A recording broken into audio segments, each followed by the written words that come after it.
سوم بلوغ یعنی صغیر السن پر روزہ واجب نہیں ہے، اگرچہ اس میں تمیز آ گئی ہو۔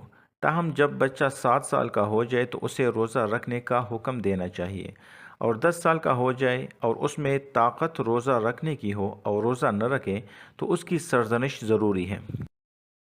ادائے روزہ کے واجب ہونے کی 2 شرطیں ہیں۔ اول صحت، کہ مریض پر روزہ رکھنا واجب نہیں ہے، تاہم مرض سے شفا پانے کے بعد اس کو حکم ہے کہ قضا رکھے۔ دو، مقیم ہونا، لہٰذا مسافر پر روزہ رکھنا واجب نہیں ہے، اگرچہ اس کی قضا واجب ہے۔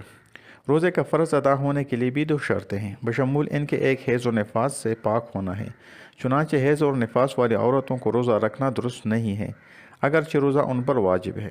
دوسری شرط نیت ہے، یعنی بغیر نیت کے روزہ ادا نہ ہوگا، کیونکہ عبادت اور عادت میں امتیاز لازمی ہے، اور امتیاز نیت ہی سے ہو سکتا ہے، اور نیت صحیح ہونے کے لیے صرف یہ کافی ہے کہ دل میں یہ ارادہ